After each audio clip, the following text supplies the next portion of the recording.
hidup di dunia ini hanya sementara dan hikmah Allah Ta'ala menciptakan kita hanya saja untuk menyembahnya.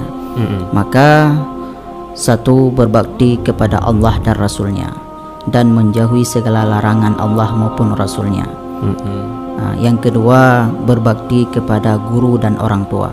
Untuk mencapai pengabdian-pengabdian kita kepada Allah, pengabdian ini harus dibimbing oleh seorang guru ataupun dibimbing oleh orang tua yang paham ilmu agama. Maka dengan sebab kita telah melakukan hal-hal yang baik, yang hal-hal yang baik tersebut disebabkan oleh para guru dan orang tua kita, maka wajib bagi kita berbakti kepada mereka. Maka dalam hal ini jangan sakiti hati mereka walaupun sedikit.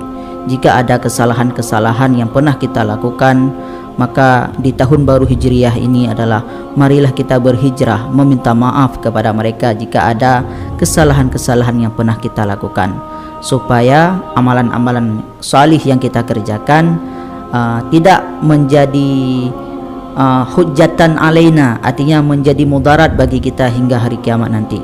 Akan tetapi marilah kita jadikan amalan-amalan yang salih ini menjadi hujjatan lana, artinya menjadi penolong bagi kita hari kiamat. Yang selanjutnya, berbaktilah kepada bangsa, nusa dan bangsa. Karena berbakti kepada negeri ini adalah perbuatan yang diperintahkan oleh Rasulullah.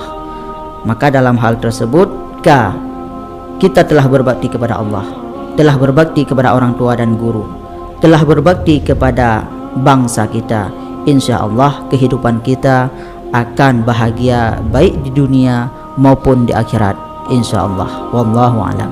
Ya, baik saudaraku dimanapun Anda berada.